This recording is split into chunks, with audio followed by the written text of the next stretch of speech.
Bonsoir à tous, bienvenue à cette soirée en dentisterie vétérinaire avec la docteure Josée Marcoux. Mon nom c'est Hélène Perra, aussi vétérinaire, beaucoup moins compétente, mais quand même assez le fun. Et c'est moi qui vais animer le quiz de Noël en dentisterie. Wouh, wouh, wouh. Donc, ce soir, on fait un récapitulatif des connaissances, des compétences qu'on a couvert au fil de l'année, même peut-être un petit peu avant. On va... Comment Ouais, ça va être une C'est... surprise. On a un Oui, peu c'est de ça. tout. On en C'est un a peu un même peu temps de qui est tout. écrit, on va comme le découvrir ensemble. Parfait. On a une trentaine de questions. Vous allez pouvoir voter à l'écran. On n'a pas de caout cette année, honnêtement. Les plateformes de caout sont quand même assez dispendieuses et aussi c'est long à monter. Donc, ça va être intégré. C'est en fait le système de vote qui est intégré à Zoom. Fait que vous allez voir, c'est très, très simple. C'est plus la balle est dans mon camp, hein, de complexité de ne pas me tromper dans les pitons. Donc, avant de commencer, les annonces. Le prochain webinaire, parce qu'on est déjà en 2024 pour vous. Le prochain webinaire sera le lundi 29 janvier. Est-ce que les enfants seront à l'école? Ceci est la question. Mais avant de se stresser inutilement, on va parler des traumas faciaux. J'ai assez de la misère à dire ça. Donc, un trauma facial, donc les accidentés. Là, José, jump in si je ne l'explique pas bien, mais tu vas expliquer quoi faire avec ces cas-là, quand référer, comment préparer pour la référence, quoi dire au propriétaire de l'animal et aussi, c'est des cas que tu disais qu'il y a quand même beaucoup de... Il y a des suivis particuliers à faire une fois qu'ils reviennent, qui ont été référés puis qui ont été vus.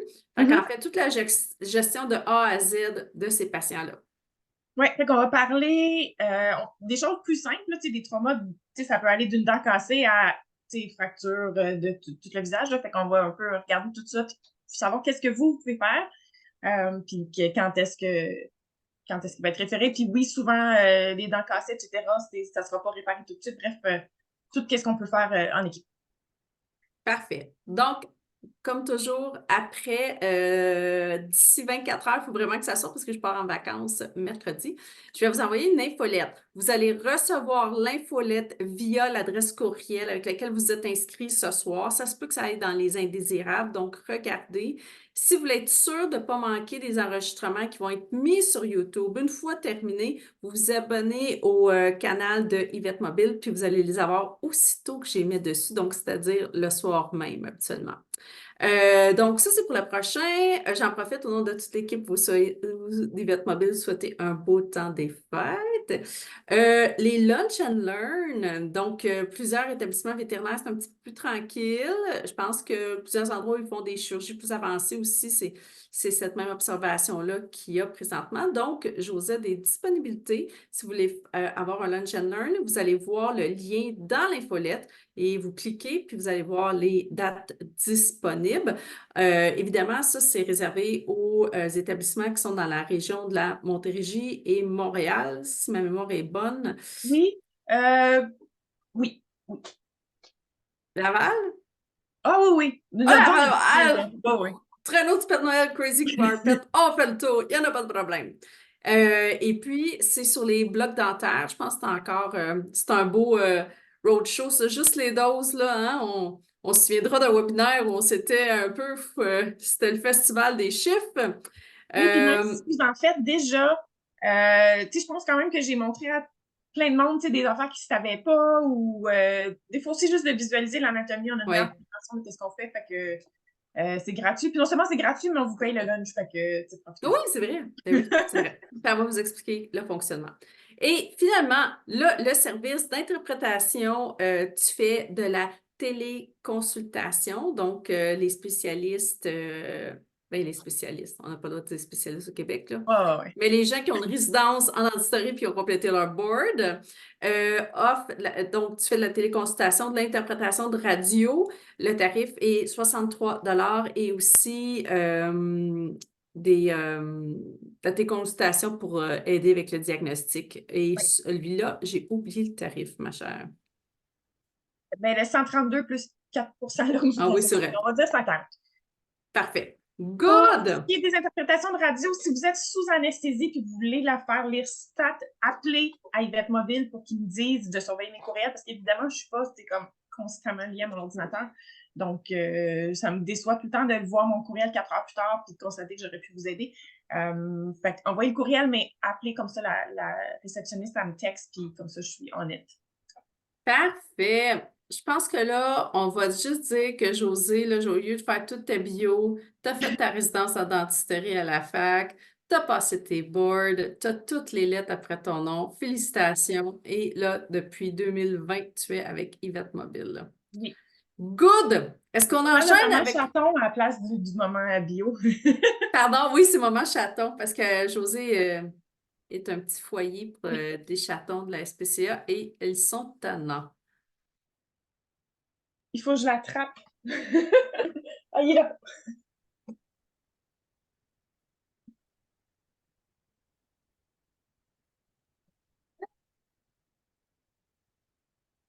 C'est le moment chaton!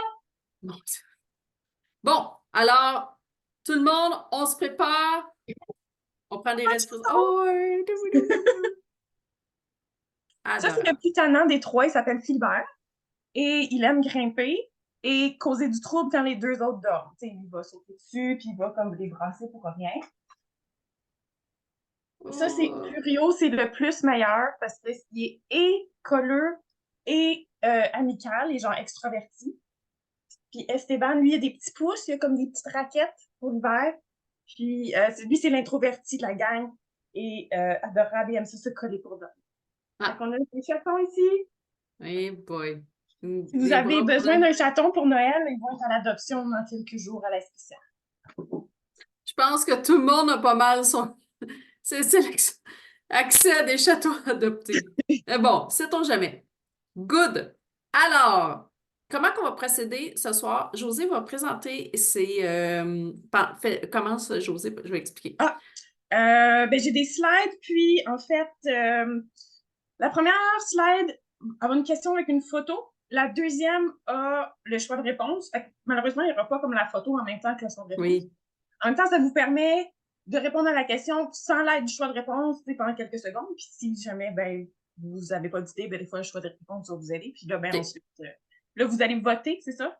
Oui, fait que je veux juste comme être clair. Chaque question, il y a 3 slides en fait. La première présente le cas. La question, souvent, c'est un visuel, une radio, quelque chose. La deuxième slide contient les choix de réponse. Moi, je vais activer le piton pour voter dans Zoom. La troisième, ben, c'est la réponse. Oui. Puis là, le visuel revient, là, fait que si j'ai des choses à expliquer, là, Puis là, vous tu vas allez expliquer. pouvoir en parler. Ah oui, on essaye ça. OK. Et là, il ne faut pas que je me trompe des chiffres. Oui.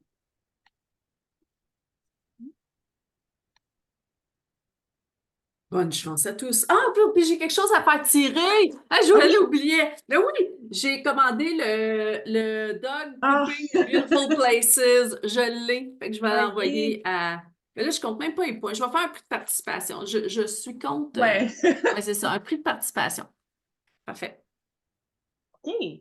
Alors, première question. Là aussi, vous me direz, parce que l'année passée, je m'étais fait dire que mon quiz était atrocement trop difficile et j'en digne du board. Fait que là, je me suis rajustée. Fait que j'aimerais ça dans les commentaires que vous me disiez encore cette année, c'est-tu trop dur, ça tu bien du sens ou c'est-tu comme plate et trop facile? Fait que je voudrais. Parce que clairement, j'ai de la misère à me calibrer. OK. Quel type de résorption est présent sur cette radio? Donc, on se rappelle déjà des types.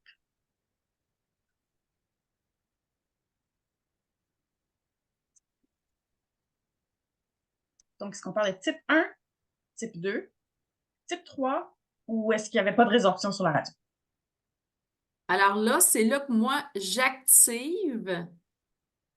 Ben, je peux le remettre. Launch. OK. Fait que là, vous devriez voir. Non. Ah, merde, qu'est-ce que c'est ça? Ouais, excusez. Oui, ça marche! Bon! Je vois des réponses rentrer. C'est parce que je voyais plein de choses. OK, puis on le fera. On se donne combien de temps? Juste question de. Ben là, si on veut finir, Ouais, c'est ça, parce que là, pas tes trop long. De explications. OK. toute façon, c'est pas une question de vous de mort. Hein. Ah, c'est ça, c'est ça. Fait que là, on est rendu à 30 secondes. On va se Parfait. donner. OK. Donc, attention, on va voir les réponses. Mais là, est-ce que moi, je peux voir ce que les gens ont dit? Ah, Oui. OK, parfait. Ah, c'est partagé.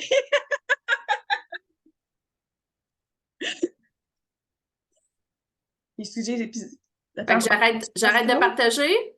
Oui, parce que moi, je peux pas changer de slide. En tout cas, ça. OK, Moi. parfait.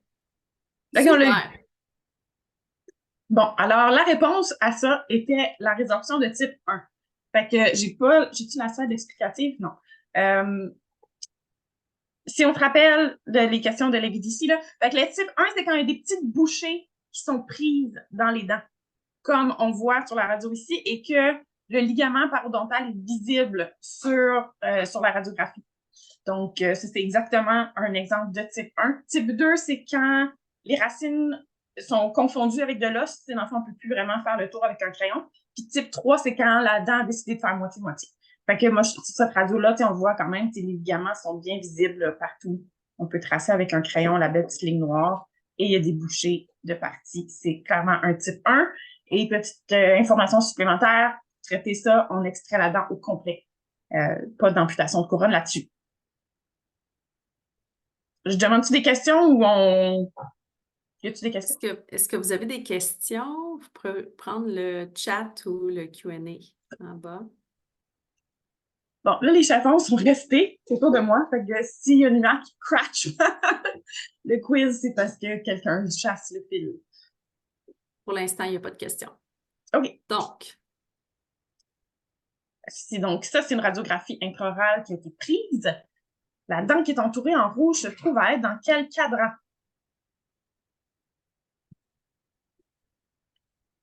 Donc, sur la radio, c'est quel cadran? 1, 2, 3.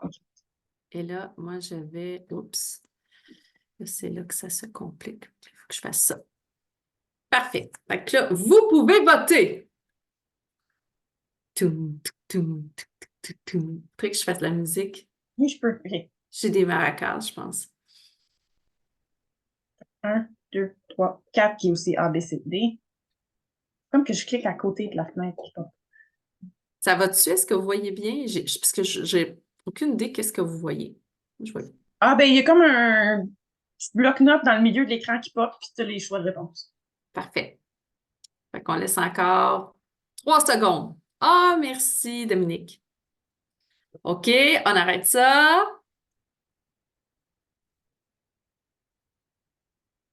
Ah, ben, déjà, c'est moins partagé que tantôt. Ça me donne une meilleure idée que les gens ont plus une idée quoi répondre. Fait qu'on mélange droite et gauche. Donc, si on se rappelle, les cadrans, c'est quand le chien, la façon que les radiographies sont placées, si vous mettez toujours, dans le fond, les dents du mandibule vers le haut et les dents du maxillaire vers le bas, comme si le chien nous regardait et sortait de l'écran. La façon qu'on place les cadrans, c'est comme la lettre C inversée, parce que c'est 1, 2, 3, 4. Donc, la dent qu'on voyait sur la radiographie, c'était celle-ci, la dent qui était entourée. Fait que c'était en bas à gauche de l'écran, ce qui correspond au cadran 4. C'est ici, cadran 4. Suivant. Oui, Là, non? par exemple, là, on a une question. Oui, c'est sur la question d'avant. Ouais, ouais. En fait, oui, j'aurais dû écrire résorption dentaire. Fait que résorption horizontale ou verticale, en fait, ça s'apparente à la résorption osseuse quand on parle de maladie parodontale. Et oui, elle était présente sur la radio. Fait que vous n'avez pas tort. Donc, la question, juste pour répéter, c'est Ah, est-ce qu'il y a excusez. une résorption osseuse horizontale? Oui, c'était vrai, tout à fait. Parfait. Et là, on va voir les autres questions. On va très bien. Euh, La personne demande, j'ai rien vu. J'espère que là, c'est plus clair. Je pense que c'était sur ta deuxième question, Josée. Parfait. Ah, ça y est. Fait que là, on y va avec.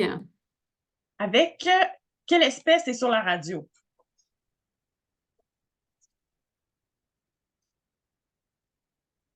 Donc, chien, chat ou opossum?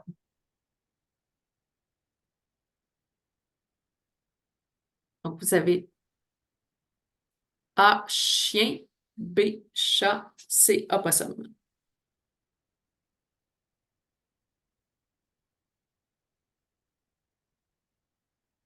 Encore quelques secondes.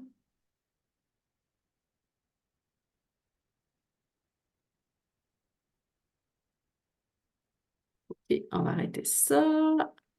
Alors, je partage les résultats. Ah, c'est bien. Donc, c'était effectivement un chat. Fait qu'on le voit à la forme des dents, au nombre de dents aussi qui est dans le cadran. Fait que si on a la canine, on a juste 2 prémolaires avant la PM4 qui a 3 racines. On a pas 2 autres molaires derrière, donc c'est un chat. Ce n'est pas un opossum. Voilà.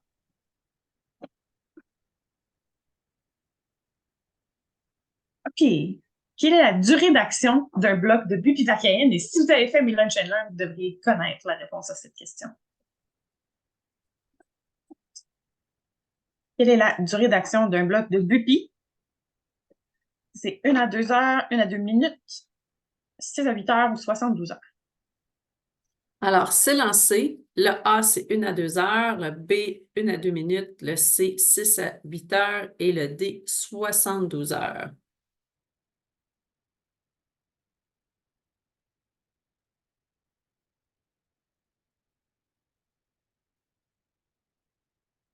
En passant, on ne voit pas les noms, hein. C'est complètement anonyme. Il n'y a pas de...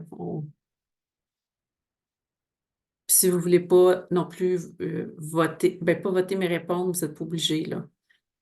On a assez de stress dans la vie comme ça, là. On fait ça pour s'amuser. Donc, j'arrête ça et je vous partage les résultats. Ah, parfait. Ben, je vous annonce que la réponse était C, 6 à 8 heures. Fait que la lidocaïne va durer 1 à 2 heures et la bupivacaïne dure beaucoup plus longtemps, fait que 6 à 8. Voilà.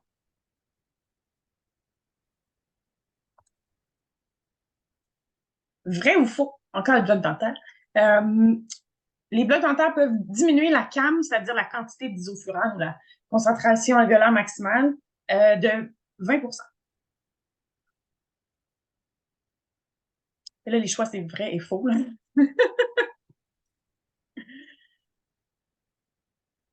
Est-ce que les blocs peuvent diminuer la CAM de 20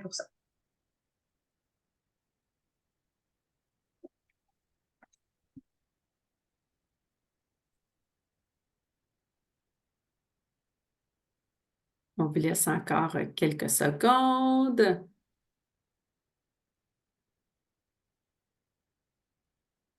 3, 2, 1. Et je vous montre les résultats. Ah, c'est bien. Ben, il y en a qui n'ont pas foi en leur bloc dentaire. Mais la réponse, c'est que c'est vrai.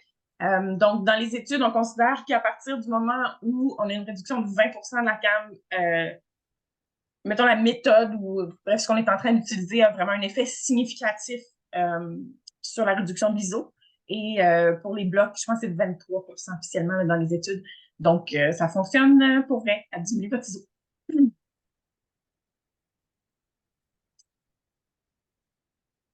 OK. Fait que question de vocabulaire cette fois-ci.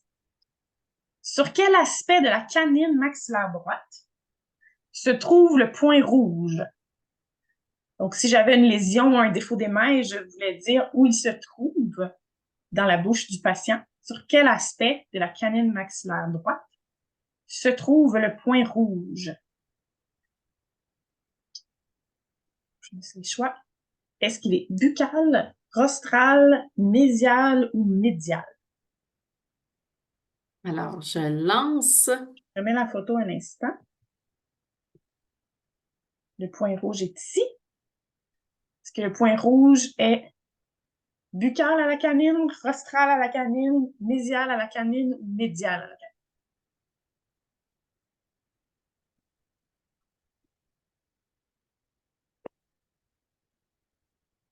On vous laisse encore quelques secondes. 3, 2, 1. Je sens que ça va être Et je... Ah, c'est pas si pire. Fait que la réponse, c'est Le vrai terme, c'est mésial. Vous avez raison en disant que c'est rostral. C'est juste que, étant donné que les dents se trouvent sur une arche, quand on veut parler de où sont les choses par rapport à la bouche, le vrai terme, c'est mésial parce que si on est, par exemple, sur une canine ou une prémolaire, puis on dit rostral, on va parler de l'espace interdentaire entre les dents, c'est la partie qui est comme par en avant. Par contre, quand on arrive aux incisives, la partie interdentaire se trouve comme en médial, fait que ça devient un petit peu mélangeant, puis c'est comme si les dents tournent. Donc, pour ça, ils ont inventé le mot mésial et distal, ça existait déjà, mais ils l'ont gardé pour une raison quelconque. Donc, le vrai mot, c'est mésial. Quand Ça on... vient de quoi, mésial? Aucune idée. Ah, C'est quelqu'un qui a pris des cours de grec, mais ça s'applique, c'est parce qu'on est dans une arche, puis qu'on change comme d'aspect dans la bouche quand on... à cause que c'est ça, quand on est sur une dent, donc l'aspect mésial ou distal va toujours s'appliquer aux espaces interdentaires, puis l'aspect buccal va être en fait tout ce qui est vers les lèvres, puis palatin ou lingual, ça va être tout ce qui est l'aspect qui est vers le palais ou la langue. Donc, on n'a pas besoin comme de tourner la dent dans notre tête. C'est vraiment juste, on se fie, comme si c'était la dent qui était la terre, puis qu'on avait les 4 points cardinaux autour d'elle. As-tu des questions par rapport à ça? non, c'est tranquille, gênez-vous pas.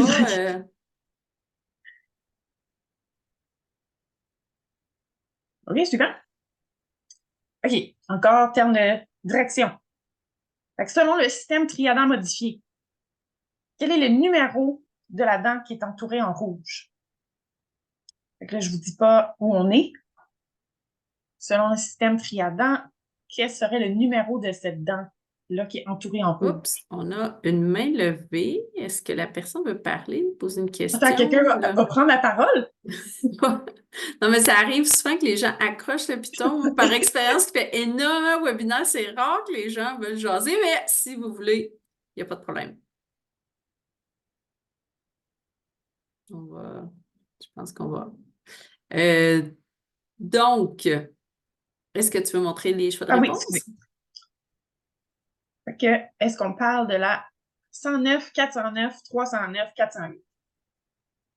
Alors, le A, c'est 109, B, 409, C, 309, D, 408. Ah, là, on a quelque chose dans le Q&A. C'est par rapport à quel Oh! Ce que Dr. Lacombe voulait parler, parce qu'elle a vraiment un commentaire, là, c'est pas... Donc, sur les incisives, le devant serait médial ou on parle de l'espace interdentaire, dental.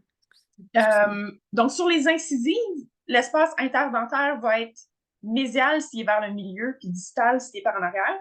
Mais le devant de la dent va en fait être buccal vers la lèvre. C'est C'est vraiment, mélangeant, cette affaire-là, je oui, trouve. mais en fait, je pense qu'il faudrait le voir comme si chaque dent a 4 côtés, peu importe elle est placée où dans l'arche. Fait que si le côté de la dent qu'on regarde, c'est vers la lèvre, c'est buccal. Si le côté de la dent qu'on regarde est vers le palais, c'est palatin. Puis si le côté est vers l'arrière du chien ou l'arrière de l'arche, c'est distal. Puis si son côté qui est vers le milieu ici, c'est mésial. Fait que c'est comme chaque dent a ses 4 petits points cardinaux, peu importe elle est placée comment dans la bouche. Alors, j'arrête dans 2, 3, 1. Je vous partage les résultats. Bienvenue. Encore 3, 4, hein? Donc, sur cette radio-là, c'est le 409. Donc, premièrement, on est dans un chat.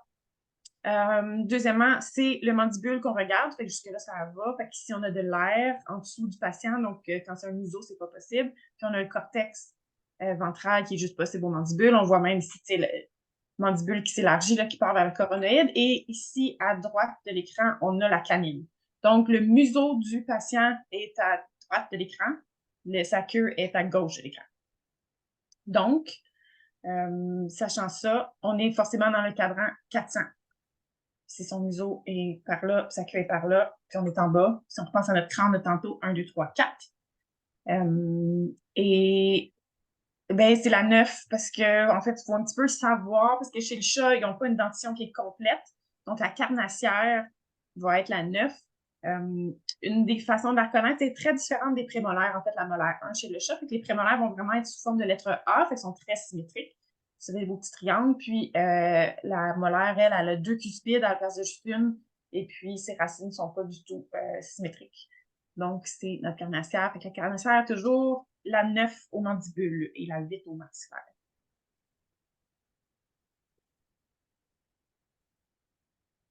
Pour l'instant, on n'a pas de questions.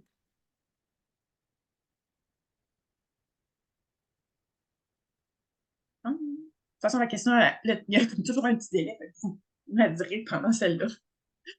OK. Vrai ou faux? Il y a des dents à 3 racines au mandibule chez le chien. Vrai ou faux? Il y a des dents à 3 racines au mandibule chez le chien.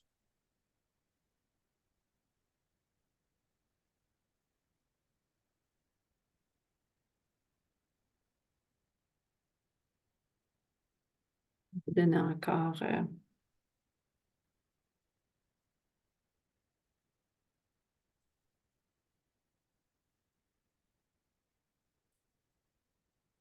Je vais arrêter dans quelques secondes.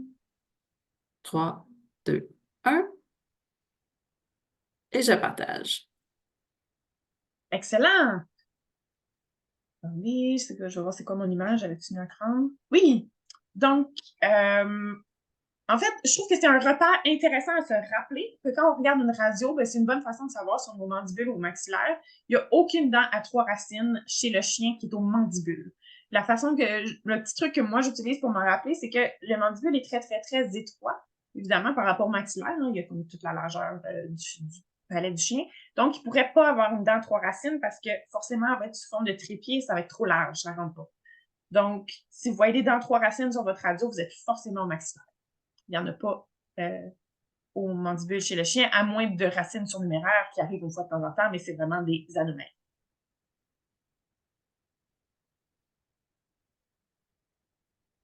Bon.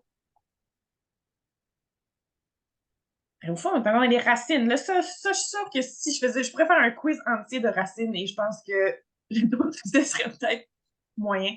Fait qu'à force de les faire, on va vraiment les savoir. Vrai ou faux? Il y a 2 dents à 2 racines au mandibule chez le chat. Que pensez-vous? C'est un mandibule de chat. On a vu un il n'y a pas longtemps dans nos radios. Il y a 2 dents à 2 racines. Est-ce qu'il y en a d'autres? Et là, je profite de ce moment-là pour dire, c'est pour ça, José, quand tu donnes le TP des extractions, là, laboratoire, que tu dis que Oui, c'est tellement important de faire l'écho théorique, puis bien, parce que ça aide énormément après ça. oui, parce que de savoir faire les extractions, c'est vraiment juste une partie du puzzle. Tu sais, il y a comme toute la médecine qui entoure, puis évidemment, de bien visualiser en 3 dimensions comment sont faites les dents dans la bouche, puis ça va aussi vous aider énormément à Parfait. effectuer la chirurgie. Hein. Alors, j'arrête dans 3, 2, 1. Oups, j'ai comme changé de question. Ou, attends, j'avais fait un mauvais copier-coller. Il y a 2 racines au mandibule chez le chat. Ben, c'est faux, il y en a 3. 1, 2, 3. En avant, les dents qui sont pas visibles sur la radiographie, ben, il reste la canine et des 3 incisives qui ont chacune une racine. Donc, on a 3 dents à 2 racines au mandibule du chat. Ça, il n'y a pas de truc, il faut juste le savoir.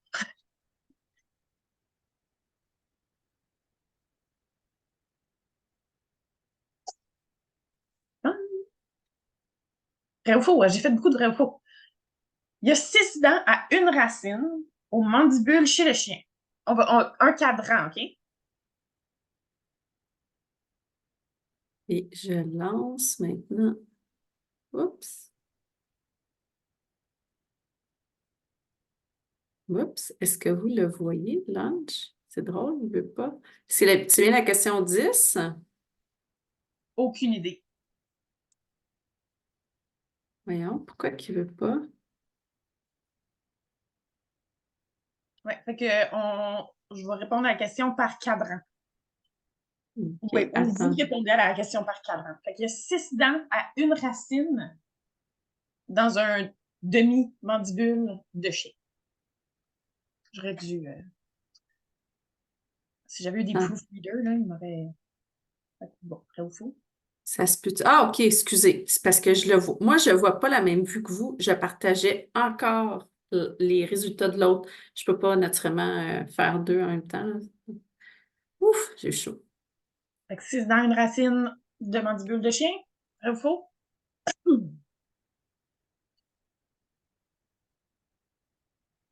Laisse encore quelques secondes.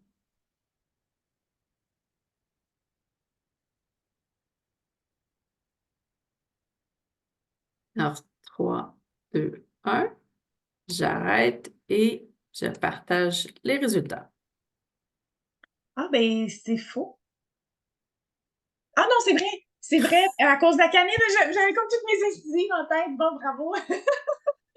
Et nous n'avons pas pris de punch de Noël encore. Donc, c'est vrai dans un cadran de chien. Fait qu'on a les 3 incisives, on a la canine, évidemment, qui a une seule racine, on a la prémolaire 1 et la molaire 1. La molaire 3, pardon. Qui sont toutes des petits dents et une racine aux mandibules chez le chien. J'aurais dû entourer la canine. Tu vois, même mon cerveau, la canine n'est pas entourée, mais la canine a aussi une seule racine. Là, il y a quelqu'un qui a posé une question. Ah, OK. Là, il y en a une. En autant que la 11 existe. Oui, elle est souvent absente, mais OK. normalement, si j'ai un chien normalement constitué, il devrait avoir sa 5 et sa 11. Fait que ça fait 6 ans. C'est vraiment hot. Là, il y a quelqu'un qui a posé une question, mais là, c'était il y a 2 questions. Oui, Donc, mais non, ben, au cadran, Sandra oui. Bergeron, j'ai répondu comme pendant la question. Ah, OK, parfait. J'ai même manqué ça. Je suis en train de me battre avec. Parfait. C'est Good. ça. J'ai fait exprès de reformuler. OK. Quel type de chien est plus à risque de développer un kyste dentigère c'est un exemple de kyste dentigère, mais ça a l'air de ça sur une radio. Fait qu'on a une dent qui est incluse, puis on a comme un petit halo, là, radio transparent autour, là. Puis ça, la 5, c'est typique, typique, typique. Fait que, évidemment, il y a des types de chiens qui sont plus à risque que les autres. Quels sont-ils? C'est-tu les vieux chiens, les petits chiens, les bergers allemands, parce que les bergers allemands ont toutes, et les brachycéphales.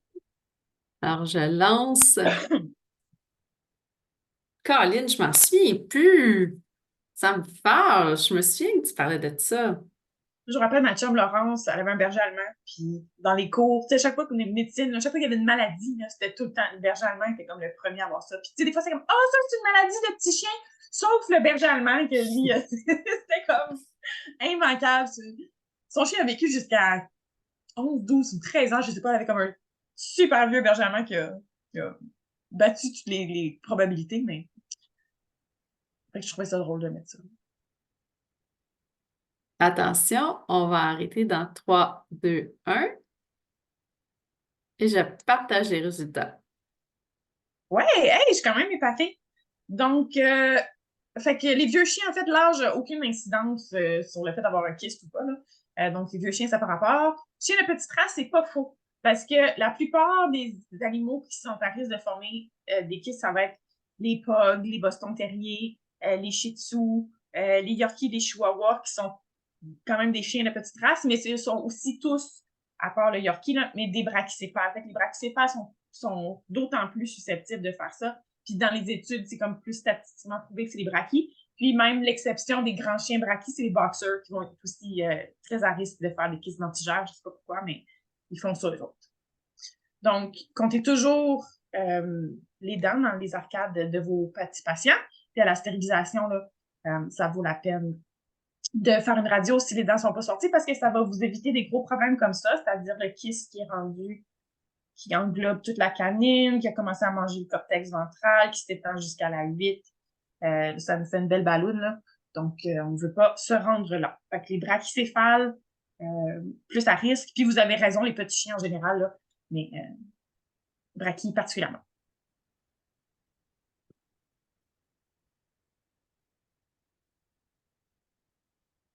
Pourquoi est-ce que cette radio-là, je la reprendrais? Pourquoi je ne l'aime pas? Qu'est-ce qu'elle fait qu'il n'est pas diagnostique?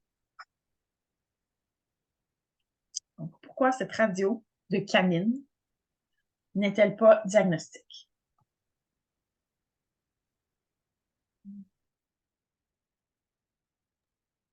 Pas de réponse. Parce que la zone autour d'apex n'est pas visible, parce que l'image est raccourcie, parce que la radio est sous-exposée ou parce qu'il manque les dents dans notre région d'intérêt. Fait que je vais remettre rapidement la radiographie. Oui. Et là, c'est là, j'ai pas tout recopié parce que c'était vraiment C'est long. correct, je vais les répéter. C'est pas le navli, là, c'est pas grave. Est-ce que la radio est pas bonne parce qu'on voit pas la zone autour de l'apex? Parce que, moi aussi, j'ai le truc dans le milieu, là. L'image est trop raccourcie, parce que la radio est sous-ex ou parce qu'il manque des dents.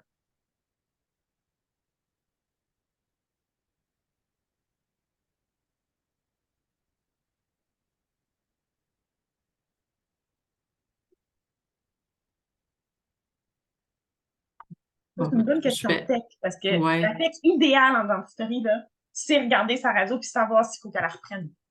Avant même d'en montrer. Parfait. Fait qu'on va arrêter dans quelques secondes. 3, 2, 1. Quand même bien.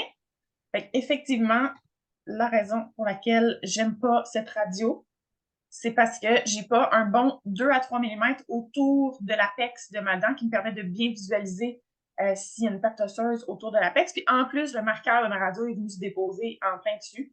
Donc, ça commence à être difficile là, de juger s'il y a une lésion périapicale à cet endroit-là.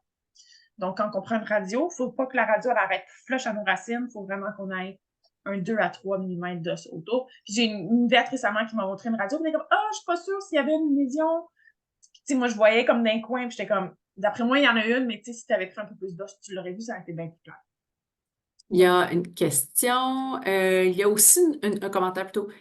Non, c'est une question. Il y a aussi une superposition de la PM1 sur la canine Ouais. et ça cache la crête alvéolaire. Effectivement. Correct? Oui. Ça, en faisant, ça dépend si vous faites en clinique des rostrales obliques comme sur cette radio-là, ou si vous faites une vraie latérale, vous n'aurez pas cette superposition-là. En faisant des rostrales obliques, des fois, ça donne ça. Là, on a une question. Tu as dit 2-3 mm sur la radio ou sur l'animal? Je veux voir 2 à 3 mm d'os autour de la dent sur ma radio. Fait que dans la bouche, par rapport au placement de votre film, dans le fond, on fait juste viser que le film va dépasser un petit peu. Parce que pour voir les contrastes, il faut qu'on ait comme du contexte. Donc, quand on est flush dans le coin comme ça devient vraiment difficile à juger. Fait que j'aurais voulu que ma radio, elle dépasse, là, c'est au-delà, c'est ça, qu'elle dépasse un demi-mètre dans le coin de l'écran encore plus. Qu'elle sorte de l'écran.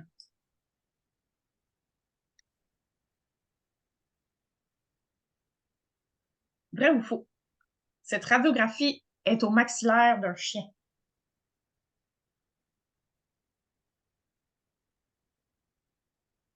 Et là, j'ai lancé le quiz. Ouais, c'est vrai.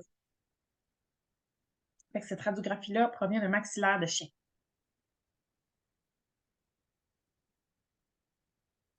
Ce serait le fun d'avoir un 100%. Est-ce qu'on va réussir ça d'ici la fin? Un 100% de... Que tout le monde ait la bonne réponse, hein? Ouf.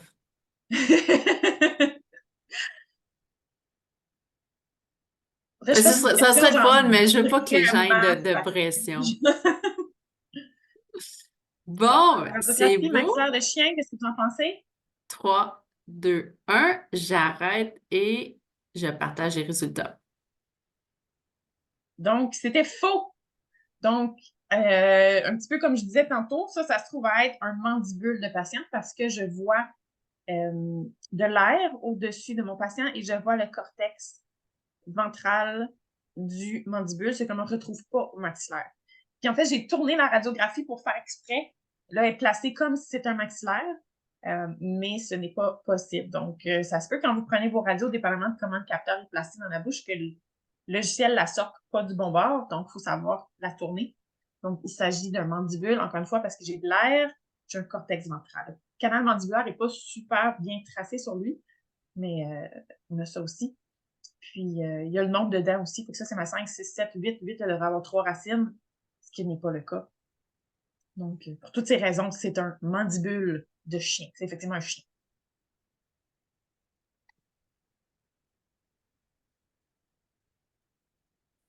Super. Prochaine question. Bon, mais là, je suis en retard dans mes slides. OK. Aha! Ça, c'est la question à 100 $. Comment on appelle ça? Puis je vous signale qu'on en a tous. Est-ce que tu montres les choix de réponse? Oui, parce que les gens l'ont Oui. pas. Ça leur vient pas en tête, tu penses? La fissure palatine, la papille incisive. Oups, le pop-up cache mes choix. Oh, oups, excusez. Non, mais c'est pas toi qui décide, c'est moi qui l'avais tassé. Ou la crête palatine. Donc, est-ce qu'il s'agit de la fissure palatine, de la papille incisive, de l'organe voméro-nasal, de l'organe de Jacobson, ou de la crête palatine?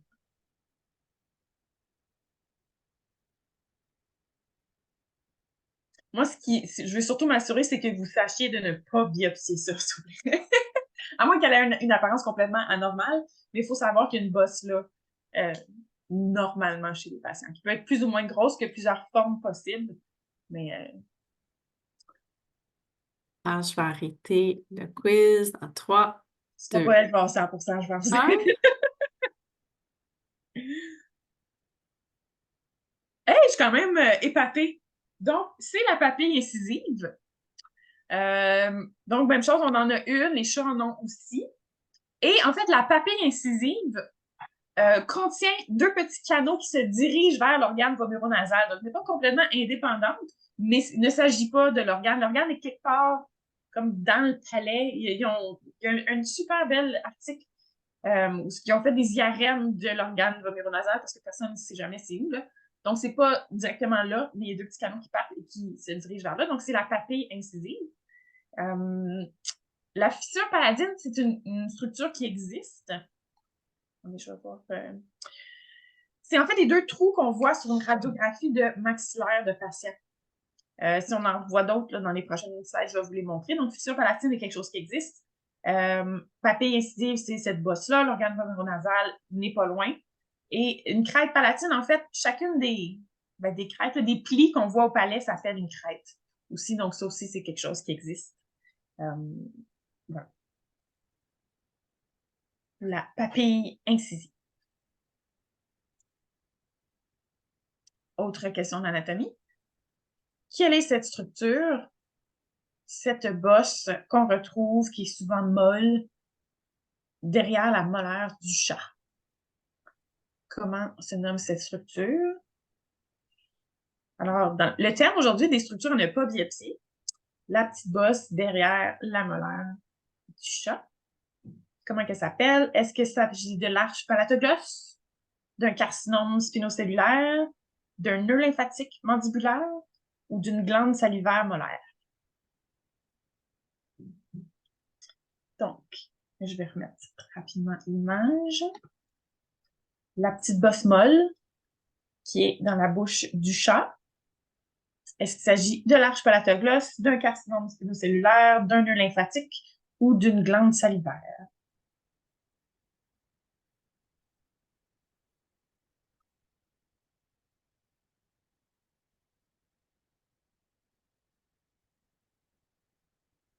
Voilà. Encore quelques secondes. Alors, dans 3, 2, 1, on termine et on partage. Hey, c'est bien! Fait que c'est exact. Ça s'appelle la glande salivaire molaire. C'est présent seulement chez le chat. Fait que c'est de chaque côté, c'est vraiment vis-à-vis comme palatin un petit peu distal et caudal à la neuf. C'est très mou, c'est très flasque, puis il s'agit d'une glande salivaire. En fait, c'est une collection de glandes salivaires mineures, c'est-à-dire qu'il n'y a pas de canal vraiment qui en sort, il fait juste comme se déverser comme partout en surface. Donc, si vous avez besoin de mettre un point de suture dedans, c'est pas grave. Il n'y a pas de canal là, que vous pourriez obstruer par inadvertance. Puis encore là, des fois, les gens se présentent parce qu'ils l'ont vu, ou des fois, chez les chats édentés, elle est particulièrement proéminente parce que elle peut pas se cacher derrière la neuf, il n'y en a plus. Donc, juste savoir que ça existe, c'est normal. Il n'y en a pas chez le chien, seulement c'est le chat. Donc, haute structure à ne pas biopsier, à moins qu'elle aille, que ça soit asymétrique ou qu'elle soit vraiment grosse ou vraiment inflammée. Mais c'est une petite glande salivaire bien inoffensive. C'est quoi les petits points dans la muqueuse alvéolaire? C'est une photo de chat, mais ça aurait pu être une photo de chien. Quels sont... Que représentent ces petits points?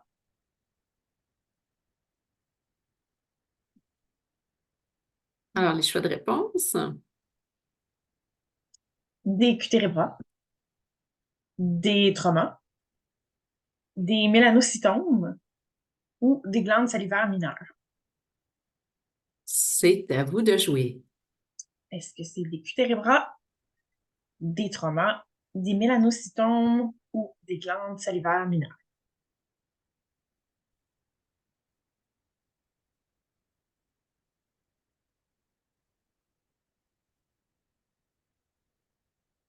Encore quelques secondes. 3, On aurait pu 2, écrire des points noirs. 1. Tu sais, les chats blancs, mais qui ont des points noirs sur le bord des lèvres, mais ce ne sont pas des points noirs ni des cutérébras. Ce sont des glandes salivaires mineures. En fait, une glande salivaire mineure, en fait, c'est un peu comme je viens de dire, c'est une glande qui a pas de long canal. Elle va simplement se déverser en surface. Puis chez certains patients, c'est particulièrement visible, comme chez ce patient qui est comme semi-pigmenté, là.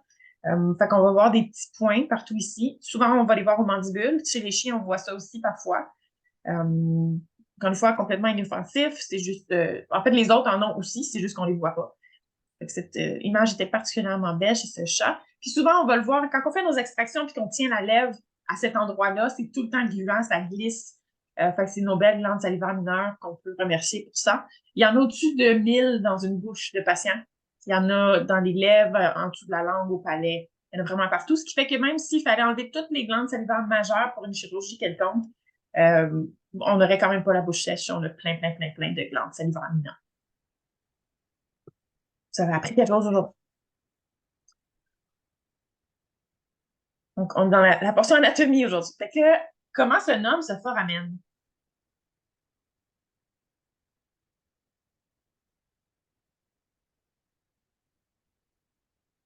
Est-ce que c'est le foramen mandibulaire, le foramen mentonnier, le foramen lingual ou le foramen alvéolaire? Je remets l'image. Comment se nomme ce foramen? Est-ce que c'est le mandibulaire, le mentonnier, le lingual ou l'alvéolaire?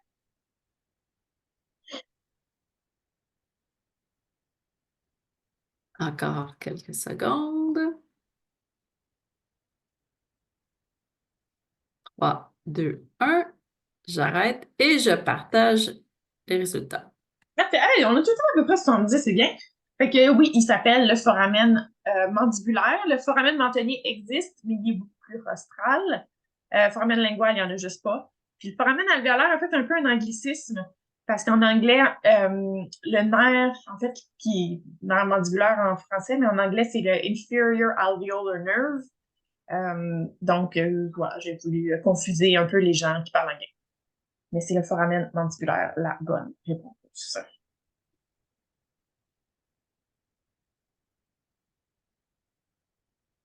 Comment se nomme l'artère qui vit dans ce sillon? Donc, l'artère à ne pas toucher quand on est en chirurgie. Comment se nomme l'artère qui vit dans ce sillon? Donc, on est au palais du chien. Elle existe aussi chez le chat. Est-ce qu'il s'agit de l'artère maxillaire, de l'artère palatine, de l'artère sinusale ou de l'artère dentaire?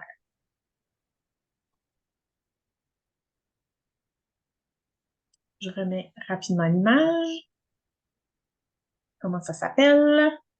C'est l'artère maxillaire, l'artère palatine, l'artère sinusale ou l'artère dentaire?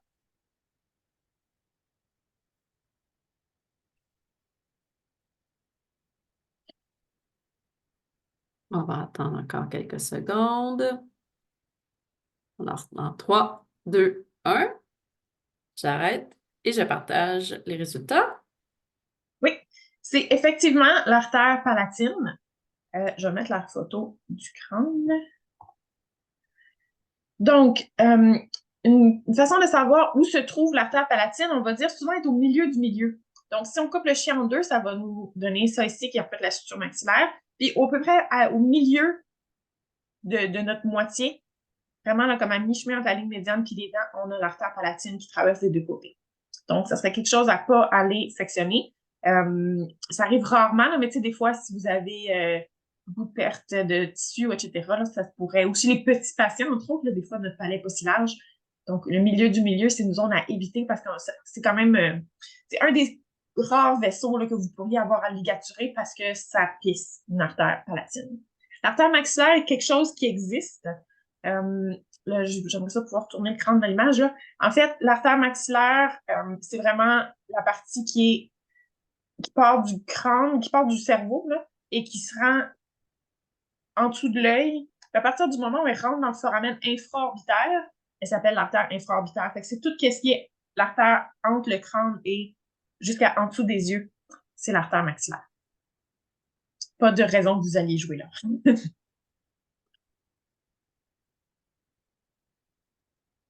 OK. Quelle est la structure pointée sur la radiographie? On travaille votre vocabulaire aujourd'hui. Fait que la structure pointée étant la structure là, radio transparente, là, fait que la ligne foncée.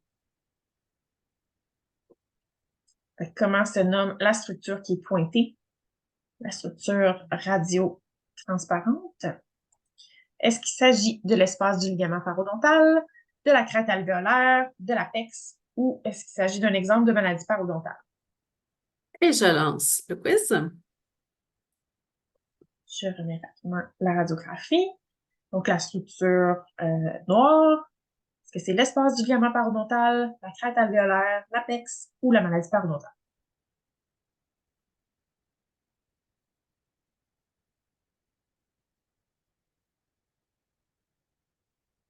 Quelques secondes. 5, 4, 3, 2, 1. J'arrête et je vous partage les résultats. Oh, presque! Donc, vous avez raison, c'est l'espace du ligament parodontal. Fait que c'est vraiment la ligne là, foncée qu'on voit qui fait le tour de toutes les dents. Est-ce que vous voyez mon curseur ou Oui, ouais, ok. oui. Fait que c'est la petite ligne noire ici. Euh, Est-ce que ça pourrait être de la maladie parodontale? J'avoue qu'il est un petit peu large. Je dirais que ça dépend un petit peu de l'angle. Si j'étais pas de l'angle, si j'étais pas capable de rentrer avec ma sonde, je passerai un autre appel. Mais c'est vraiment l'espace du ligament parodontal qui est là.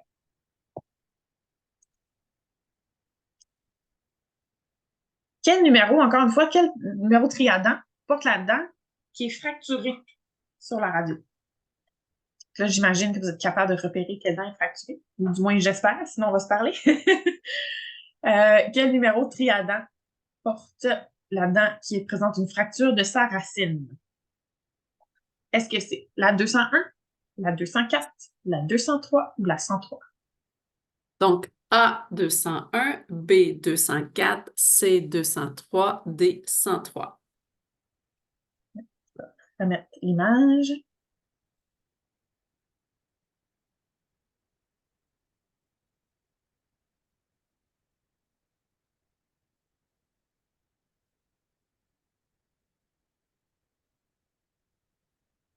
Encore quelques secondes. 3, 2, 1. J'arrête. Je vous partage les résultats. Ah, je savais. Je savais que ça allait être encore partagé entre gauche-droite. Donc, ça se trouve être la 103. J'aurais dû remettre la même image que tantôt. Donc, notre logiciel va normalement placer nos radiographies si les courants sont vers le bon étomaxillaire. C'est comme si le chien sortait de l'écran. Fait que c'est un C à l'envers. Fait en haut, ben, c'est la droite du patient, mais c'est notre gauche.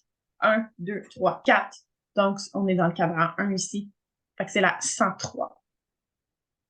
3 parce que c'est la troisième incisive.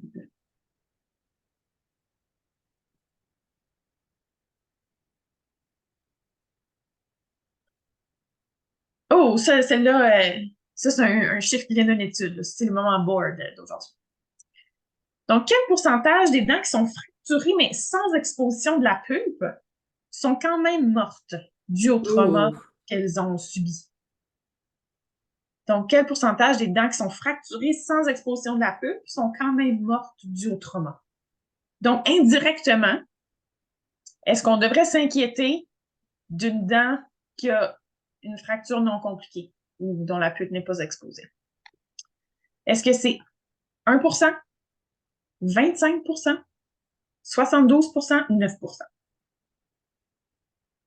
Donc, A, 1%, B, 25%, C, 72% et D, 9%. Fait qu'une dent qui a juste une chip de partie, c'est quoi les chances qu'elle soit morte? Est-ce que j'ai quand même besoin de faire une radio? La réponse à ça, c'est toujours. Mais dans quelle proportion est-ce qu'on s'attend à trouver quelque chose? On sent que ça cogite un petit peu plus que ça. Fait que j'aurais pas dû écrire Ça. des dents. L'étude était sur les PIN 4. Fait que peut-être que les PIN 4 sont différentes des autres. Mais... Alors, quelques secondes. 3, 2, 1. J'arrête et je vous partage les résultats. Ouais, ça peut partager, mais la majorité a réussi, c'est 25%. Fait quand même une dent sur 4 qui a un beau gros abcès ou particulièrement un patient qui est douloureux, malgré que la pulpe n'est pas exposée. Donc, quand on a... ça, c'était un bel exemple, parce que j'avais une petite chip de rien, rien, rien, là, ça atteignait pas la pulpe. Je pouvais pas rentrer du tout avec un instrument. La dent n'était pas décolorée, rien. Puis, ben, à la radio, belle grosse lésion périapicale. Puis, quand je l'ai sectionnée pour l'extraire, ben, c'était tout noir en dedans. Donc, c'est dans le mérite quand même notre attention. Il y en a une sur 4 qui est quand même morte.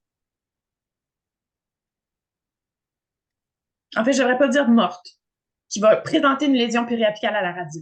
Il y en a peut-être plus que ça qui sont mortes, mais là, on rend du non-site. J'ai hâte qu'on ait des études là, après 10 ans de recul de CBCT puis qui vont nous montrer une meilleure sensibilité. Là. Mais pour le moment, quand même savoir qu'une sur 4 des dents chippées ont besoin de votre attention. Oh, oh, OK, celle-là est un petit peu plus tough. Selon le système Triada modifié, quel est le numéro de cette dent qui se trouve à être une incisive de lait?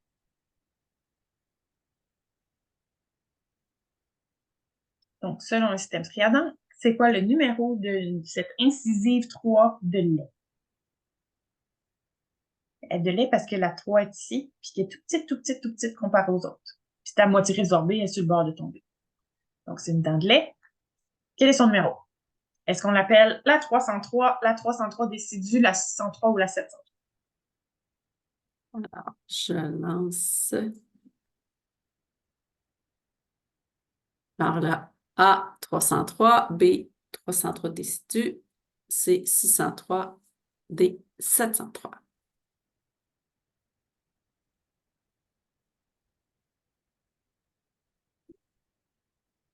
Celle-là, les réponses sont rapidement.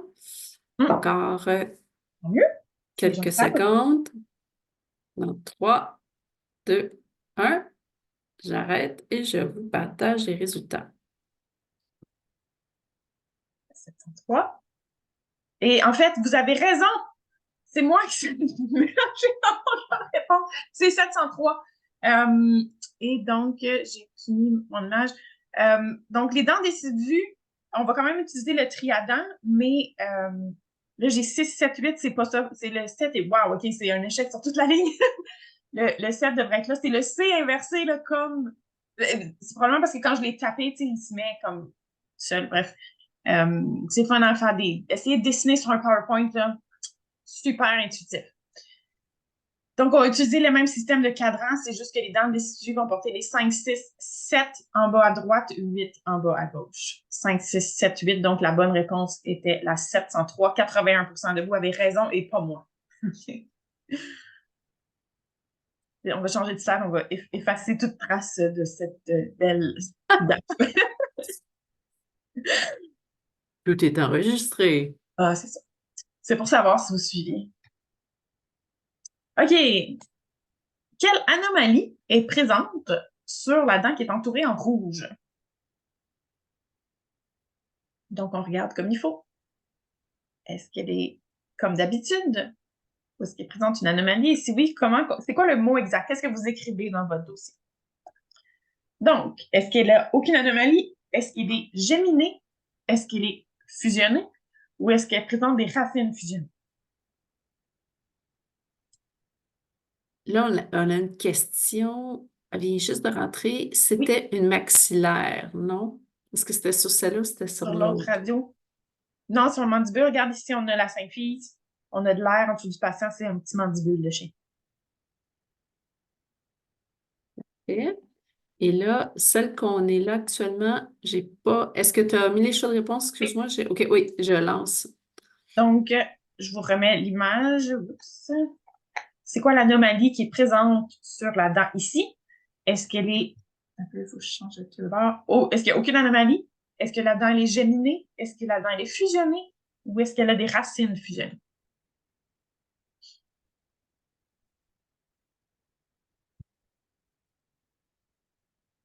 Encore quelques secondes. 3, 2, 1. J'arrête et je vous partage les résultats. Ouais. Fait que good job. Ces racines sont fusionnées. En fait, cette dent-là devrait avoir deux racines, un peu comme la 7 qui est juste à côté. En fait, elle devrait être pareille, juste un petit affaire plus petite. Mais ce n'est pas le cas. Elle a les deux pieds dans le même patte de pantalon. Ses racines sont fusionnées. Ce n'est pas la même chose qu'une dent qui est fusionnée. Parce qu'une dent qui est fusionnée va être en fait deux bourgeons de deux dents adjacentes qui ont décidé de former une seule dent. Donc, en fait, le compte, il va manquer une dent dans votre arche si vous comptez là, le blob là, ça va être une dent fusionnée. Puis une dent géminée, c'est l'inverse, c'est un seul bourgeon qui a essayé de faire deux couronnes. Donc, vous allez avoir le bon nombre de dents dans le cadran. Fait que dans fusionné, en fait, il va manquer une dent dans le cadran. Dans le géminé, elle a essayé d'en faire deux. Puis, ça, c'est le nombre de dents dans le cadran est bon. C'est juste que deux racines, il y a une seule racine ou une grosse racine à la place d'en avoir deux. Ça, c'est les racines qui sont fusionnées.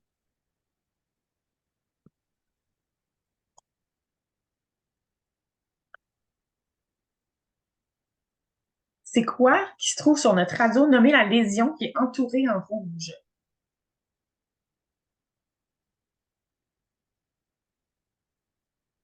Est-ce qu'il s'agit d'une vibrisse, d'une furcation exposée, d'un calcinosis circumscripta ou du tartre qui est présent dans la bouche?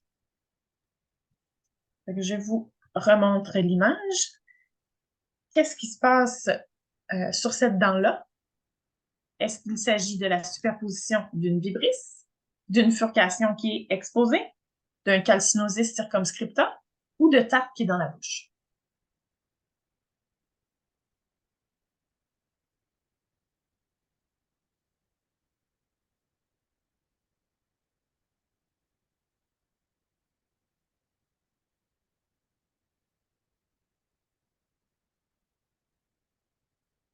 Quelques secondes encore. 3, 2, 1. Voici les résultats. Oh, parfait.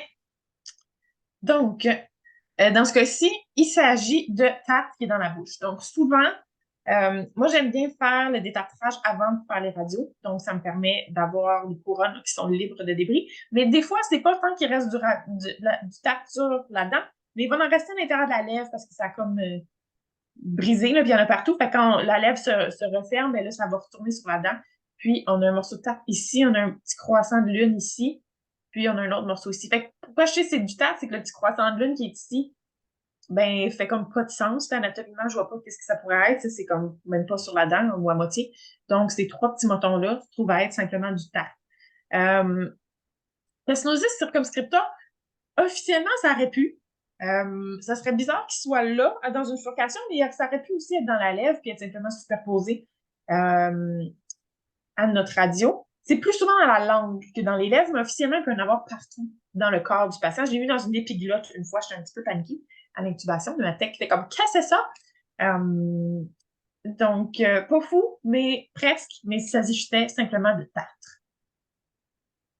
Fait que même chose, si vous êtes la super tech, vous voyez ça, vous vous dites, ah, je vais rincer la bouche, je vais recommencer ma radio parce que là, ça devient un petit peu justement impossible d'évaluer la furcation sur ce patient-là parce qu'on a des débris qui masquent.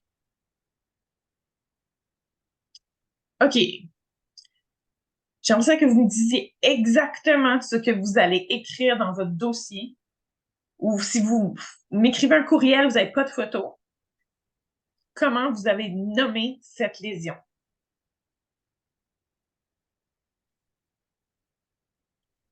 Avant le choix de réponse, pensez un petit peu à qu'est-ce que vous écriveriez. C'est quand même quelque chose qu'on voit peut-être même tous les jours. Comment on nommerait cette lésion-là? Est-ce qu'on appellerait ça une fracture compliquée? Une fracture qui expose la pulpe? Une fracture émail dentine pulpe? Ou est-ce que toutes ces réponses-là sont adéquates? Est-ce que c'est d'une fracture compliquée, d'une fracture exposant la pulpe, d'une fracture émail dentine pulpe?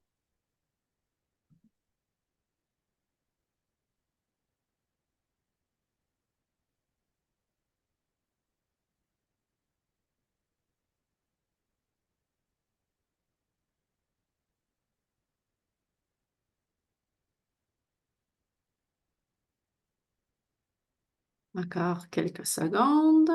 3, 2, 1. J'arrête et je vous partage les résultats. Ah, personne n'a aimé le fracture compliquée. Donc, en fait, c'était toutes ces réponses. Donc, c'est toutes les façons dont on peut décrire la lésion. En fait, fracture compliquée, c'est comme l'ancienne nomenclature qui vient de l'ABDC. Fait que c'était complicated ou uncomplicated crown fracture.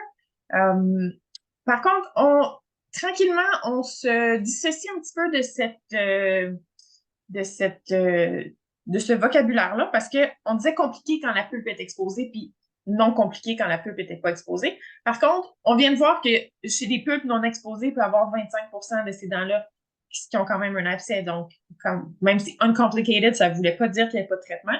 Puis des fois, complicated, mais ça ne nous disait pas non plus, on peut-tu faire un traitement de canal, ça va-tu sous la gencive, ça va-tu ça. Fait que c'est comme un peu un terme qui nous aide, mais pas à la perfection.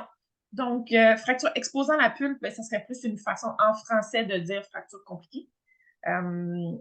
Donc, ça m'intéresse quand même comme information. Puis la nouvelle façon de décrire les fractures, ça va être vraiment de décrire c'est quoi les structures qui sont impliquées ou les couches de la dent qui sont impliquées dans ma fracture. Fait que ça peut être une fracture juste émail dentine, donc l'équivalent de notre ancienne fracture non compliquée, ou dans ce cas-ci, émail dentine pulpe, qui serait la nouvelle façon d'écrire. Mais je peux pas vraiment vous blâmer si vous écrivez fracture compliquée. Ça me donne quand même de bonnes informations.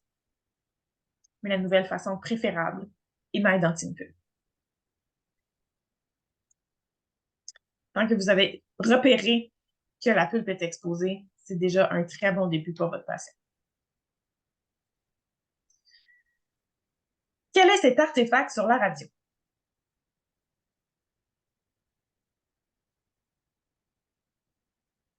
Comment on a fait ça?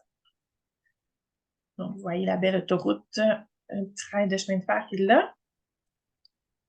Est-ce que c'est un tube œsophagien? Est-ce que c'est une égratignure sur notre capteur?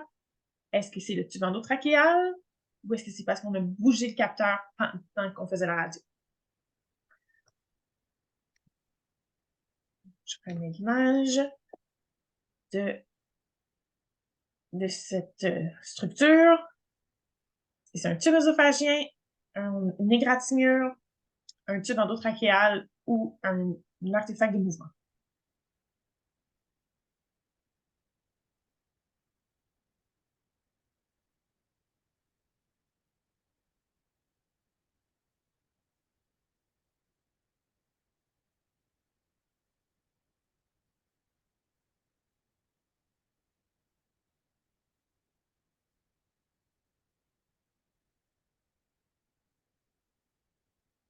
Alors, j'arrive dans quelques secondes. 3, 2, 1. Oui, fait que c'est le tube endotrachéal, ce qui est très typique, que des fois, on n'y pense pas, puis le tube est entre notre dent et notre radio, fait que ça apparaît dessus. Donc, ça brouille un petit peu notre image. Donc, des fois, si ça arrive aux apex, etc., là, ça peut plus difficile à interpréter à travers ça. Nos tubes endotrachéaux qui sont évidemment radio-opaques parce qu'on a besoin de les voir. Voilà, fait qu'il suffit juste de prendre un radio puis de tasser le tube.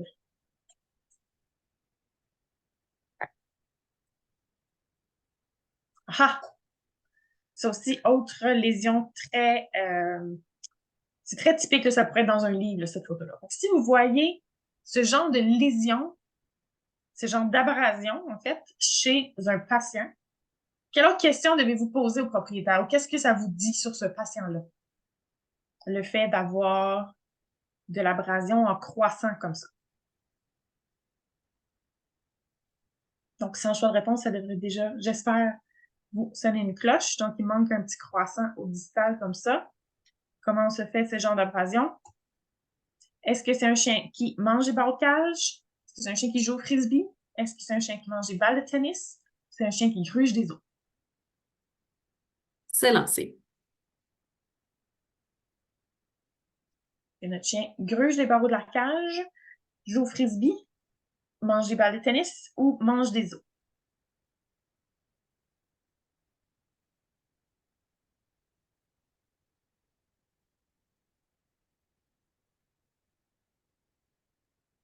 Encore quelques secondes. 3, 2, 1. Je ferme et je vous partage les résultats.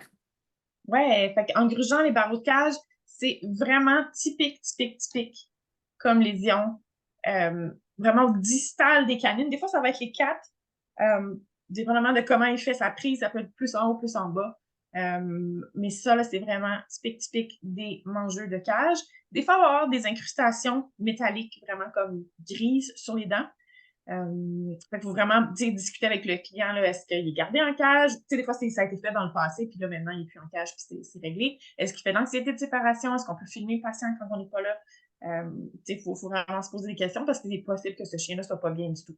En plus que ses dents sont très à risque de fracturer si la pulpe n'est pas déjà exposée, en fait, parce que des fois, elle va être exposée là, au distal.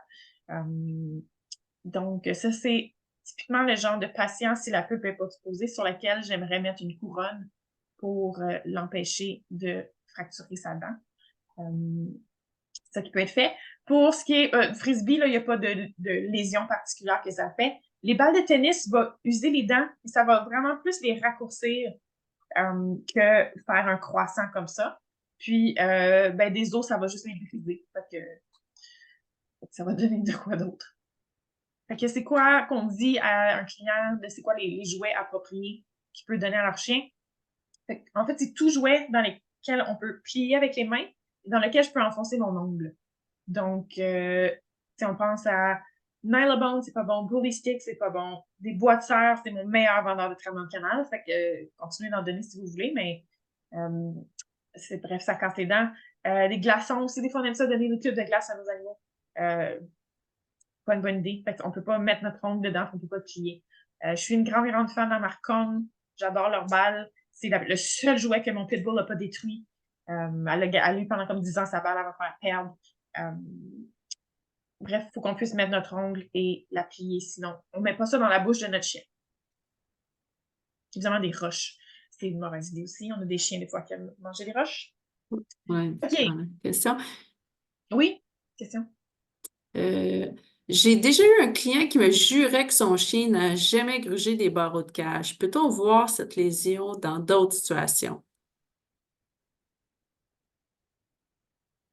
Faut qu'il gruge quelque chose, puis qu'il accote ses canines dessus, puis que ça lui use par en arrière.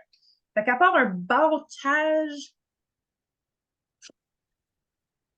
de la misère à voir qu'est-ce qui ferait ça.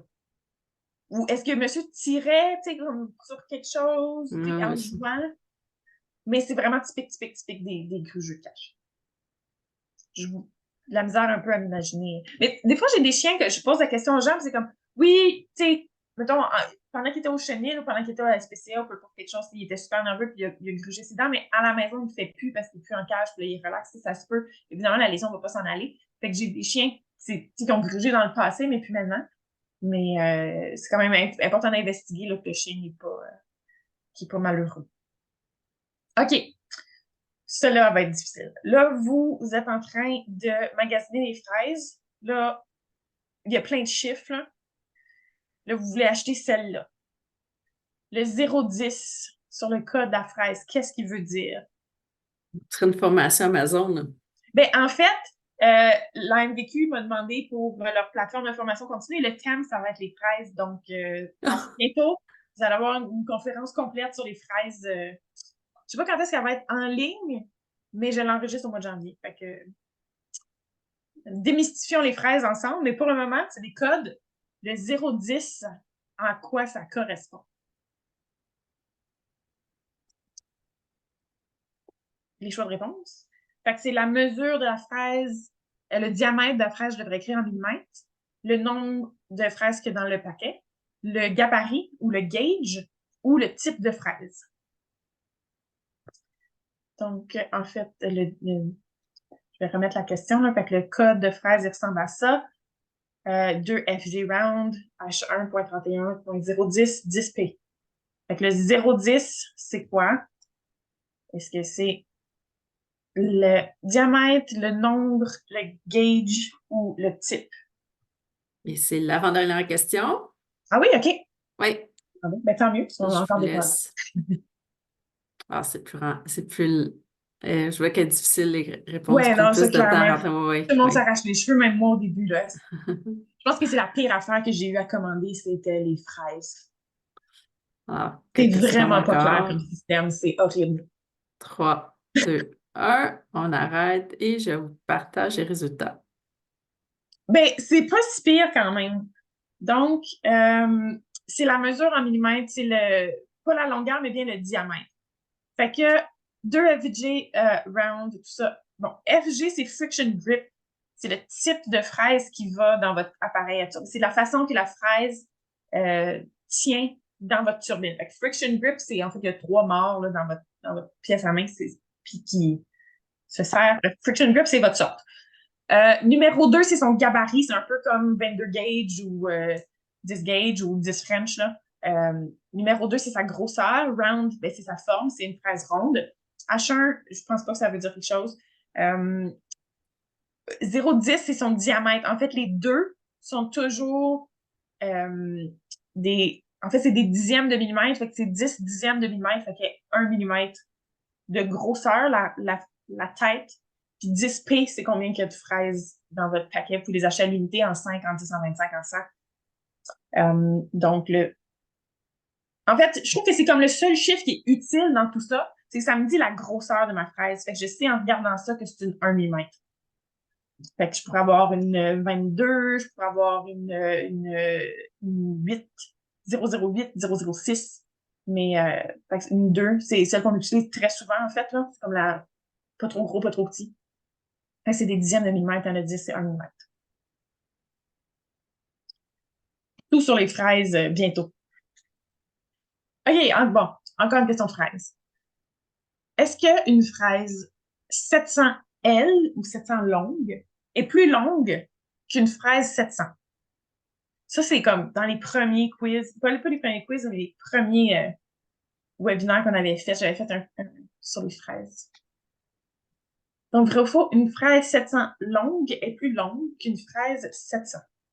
Et en plus, il reste une question, elle était cachée, là, mais il en reste une Ah, après OK. celle-là. Oui, c'est pas la dernière, c'est l'avant-dernière. Désolée.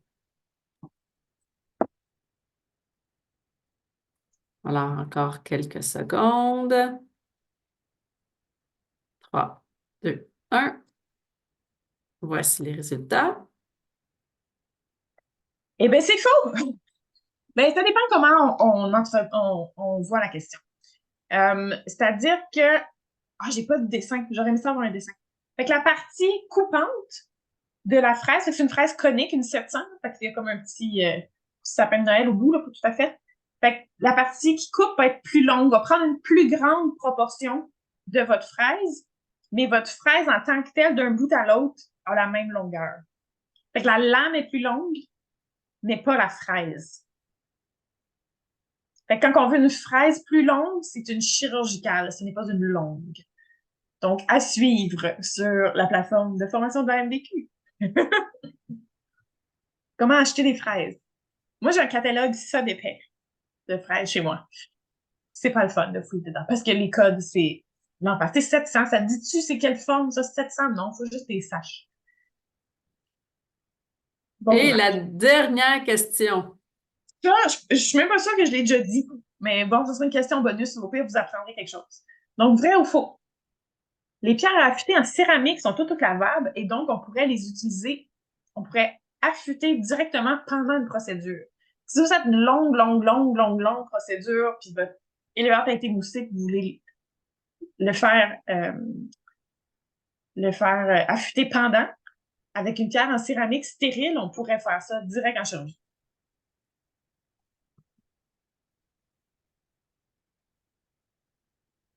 Donc, vrai ou faux?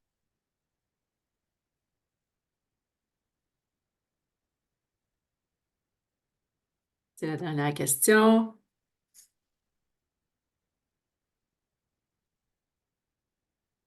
Encore quelques secondes.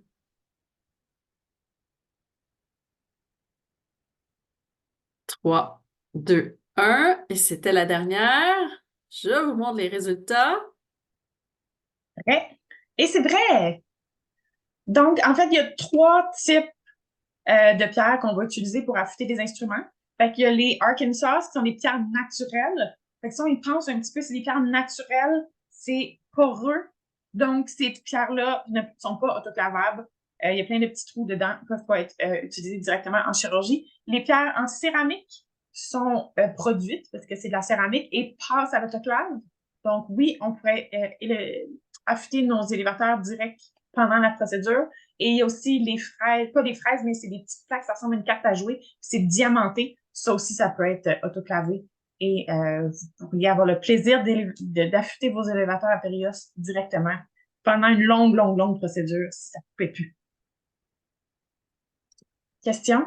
Oui, oh mon Dieu, tu veux-tu la lire? Parce que j'ai peur de ma... J'ai Tu peur saignes de... des yeux. Ouais. OK. Concernant les fraises chirurgicales, le rep de la compagnie qu'on a acheté notre dental cart avec votre unité dentaire nous a dit qu'on ne devrait pas utiliser les fraises chirurgicales avec votre pièce à main.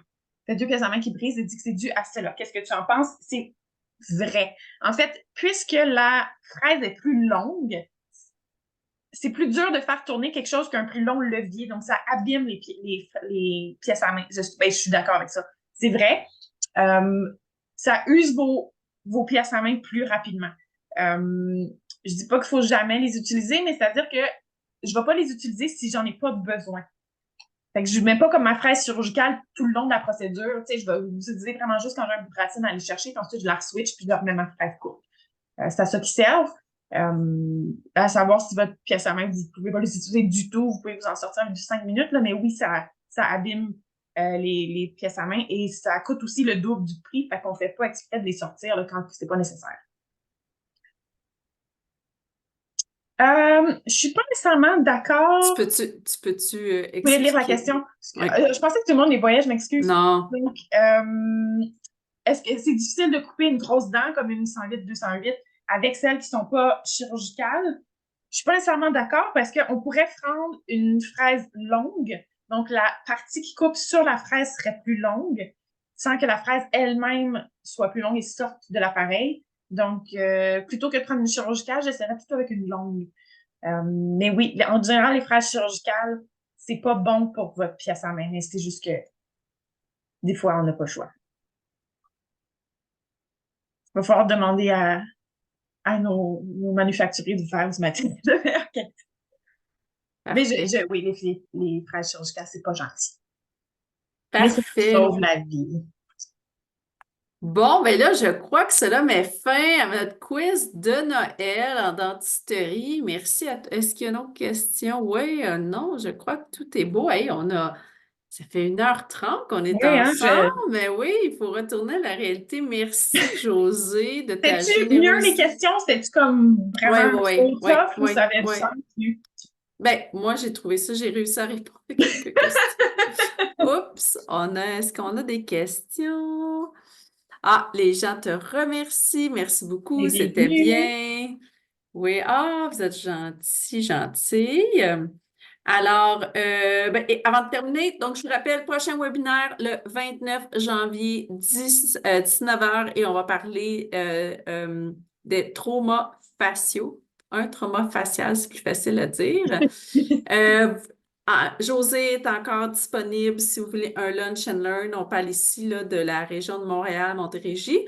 Vous allez trouver dans l'infolette le lien pour pouvoir réserver la plage horaire.